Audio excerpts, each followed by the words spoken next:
بدأت نهاية العالم. أصدرت أمريكا قانوناً يمنع تعليم الأطفال المثلية الجنسية. حدوث الكثير من الجدل. He got a hold of some absolutely insane comments from Disney's top executives. Today, dozens of Disney employees walked off the job. Long considered the place to turn for family-friendly entertainment, recent moves and statements by the Walt Disney Company. ما مصير الجيل القادم؟ هل فعلا نحن أصبحنا ضحية الجهل؟ أحداث تظهر واحدة تلو الأخرى، ويكمن السؤال: هل بدأت نهاية العالم؟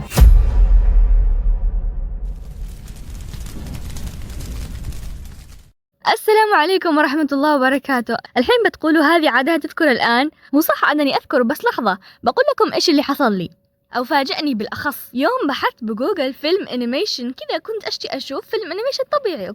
أوكي فتحت الفيلم وكل شيء طبيعي لحد ما شفت ذا الشيء. We didn't forget about you. Oh, hey, Diazo. I didn't see you there. Not that you're not noticeable. I just, it was just, What's up? Well, tell me about yourself, Ethan. What are you into? Fighting? Hunting? Any sweethearts waiting for you back home, huh? Ah, there it is. Who is it?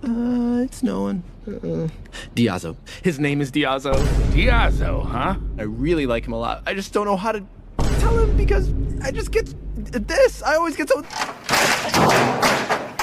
حرفيا كانت ردة فعلي كذا. طفولتي كذا كلها تدمرت. الموضوع ما فيه كذب. أنا كنت أحسب إنه بس الناس يشوهوا سمعة ديزني، لا، الآن طلع الموضوع مش كذب. أما الآن شفت بعيني، ما أقدر أوصف لكم الشعور. أوكي خلاص تكلمنا كثير، يلا نبدأ. أصدرت ولاية فلوريدا حكم يمنع تدريس الأطفال من الروضة إلى الصف الثالث عن المواضيع اللي تخص المثليين، وهذا شيء طبيعي صح؟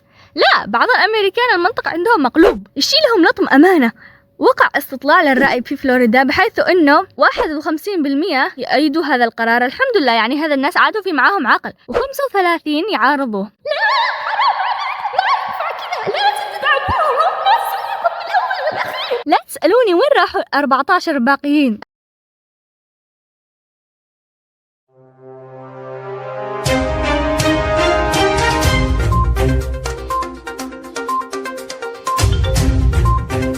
A YouTuber named Kinato kidnapped 14 of the people who objected to the new Florida law.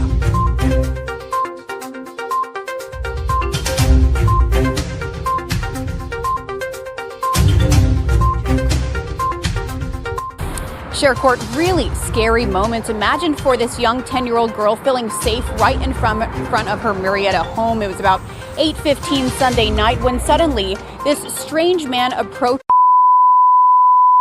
البقرة حيوان والخنزير حيوان، ليش تأكلوا هذا وما تأكل؟ لحظة، هذول يأكلوا خنزير صح؟ الموظفين حق ديزني كانوا متأهبين منتظرين ديزني تقول بحكم إنه القانون كان اسمه Don't Say Gay، قاموا يقلبوا الموضوع. Today, dozens of Disney employees walked off the job.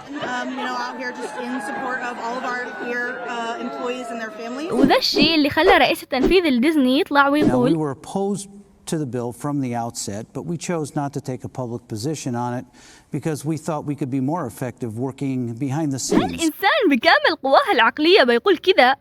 المهم بعدين الموظفين قاموا يحتجوا عند أبواب ديزني مرة ثانية لحد ما خلوا الرئيس التنفيذي وافق واتخذ الموقف ورفض هذا القانون. تحسبوا الحكاية وقفت لهنا؟ لا، عاد احنا بدئنا.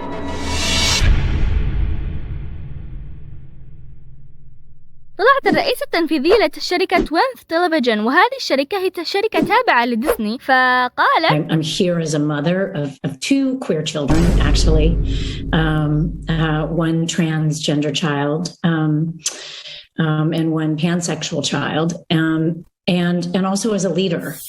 One of our execs stood up and said, we only have a handful of queer leads in our content. And I went, what? That can't be true. And I realized, it actually is true. And I hope this is a moment where shoot, the 50% of the tears, sorry, are coming.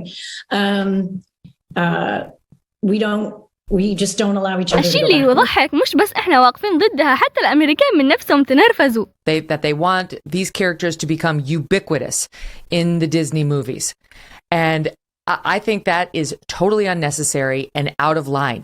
I don't want you to work out your wokeism on my kid, okay? Do a movie that teaches tolerance, kindness, support for your fellow human beings. Beware. You beware.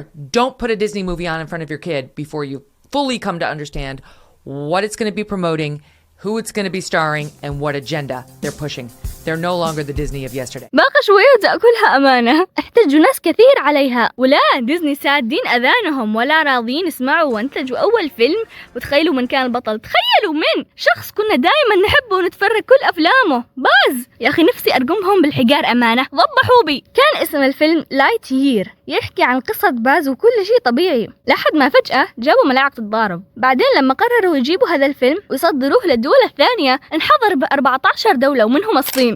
فأصحاب ديزني فكروا وقالوا والله احنا كذا بنخسر يا جماعة، دوروا لنا حل. فهم استخدموا برنامج ديزني بلس، وبكذا هم يدخلوا من الطاقة المفتوحة للأطفال عندنا. وأكبر إثبات إنه الأسعار بالوطن العربي فيها تخفيض أكثر من أسعار باقي البلدان. ليش برأيكم كذا؟ ها؟ بعد كذا 3 شركات تابعة لديزني طلعت رسميا وأعلنت تأييدها للمثليين في بيان رسمي لهم.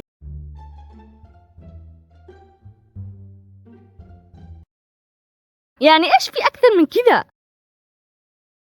لحظة قبل ما أروح، اشترك وسوي لايك قبل ما أطلع لك من تحت السرير.